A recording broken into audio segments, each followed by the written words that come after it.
حارث صاحب کو خاموش دیکھ کر وہ پریشان سی انہیں دیکھنے لگی۔ وہ انہیں ہرٹ نہیں کرنا چاہتی تھی، پر جب انہوں نے پوچھ لیا تو وہ کیوں اپنے دل کی بات نہ بتاتی۔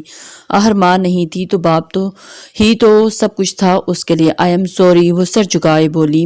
حارث صاحب اپنی سوچوں سے نکل کر اسے دیکھنے لگے۔ وہ کیوں؟ انہوں نے محبت سے پوچھا۔ آپ کو ہرٹ کیا نا میرے انکار نے؟ ہانیہ انہیں دیکھنے لگی۔ نہیں، ہرگز نہیں، کس نے کہا؟ وہ مسکراتے ہوئے بولے۔ تو آپ خاموش کیوں ہو گئے؟ وہ ان کا ہاتھ محبت سے چومتی گویا ہوئی۔ بس سوچ رہا تھا کہ آج اگر میں کچھ نہ پوچھتا تو تم خاموشی سے میری خاطر ناپسندیدہ زندگی گزارتی۔ کتنا خود غرض تھا۔ میں بس انہی خیالوں میں ہوں، ناراض نہیں ہوں۔ وہ پرسوچ سے بولے اور ہانیہ کا سر سینے سے لگا لیا۔ ڈیڈ، آپ کے لیے میری جان بھی حاضر ہے۔ حارث صاحب نے مسکراتے ہوئے محبت سے سر ہلایا۔ آپ سے کچھ بات کرنی ہے، ناراض تو نہیں ہوں گے؟ کچھ توقف کے بعد جب ہانیہ نے دیکھا کہ سب کچھ ٹھیک ہو رہا ہے تو وہ اپنے نکاح والی بات بھی ان سے شیئر کرنا چاہتی تھی۔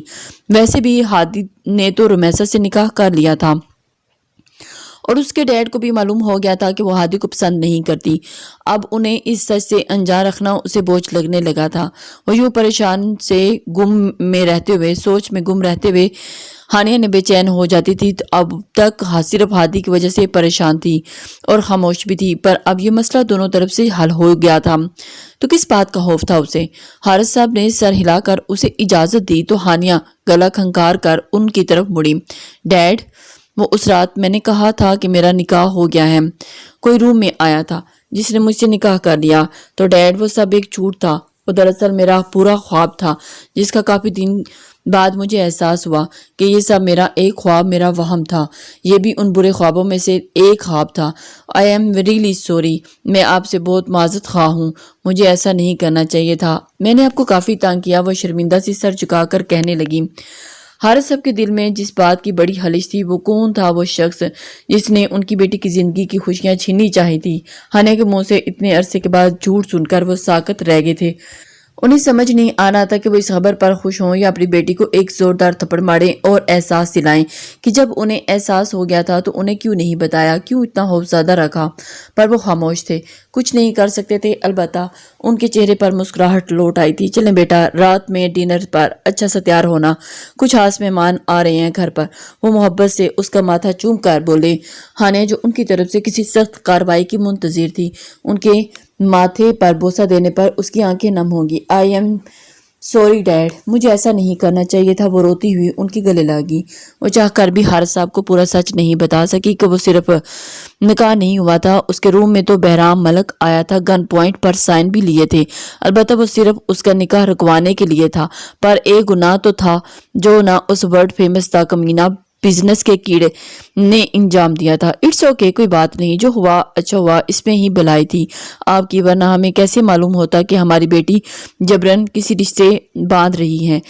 ہمیں خوشی ہوئی یہ سن کر۔ وہ اس کا سر سہلاتے ہوئے، اور ہانیہ کو بھی احساس ہوا کہ اس آدمی نے جو کیا اس سے تو اس کا ہی فائدہ ہوا تھا۔ اگر وہ ایسا نہ کرتا تو اس کے لیے کیسے باڈی گارڈ آتا اور کیسے اس کا نکاح رکتا؟ بہرحال اس ورلڈ فیمس کمینے آدمی کا جو بھی مقصد تھا وہ جائے بھاڑ میں، اس کا مسئلہ حل ہو گیا۔ اسے کیا چاہیے تھا؟ ڈیڈ، باڈی گارڈ کہاں گیا؟ وہ بہزاد کی کمی شدت سے محسوس کرتی ہوئی بولی۔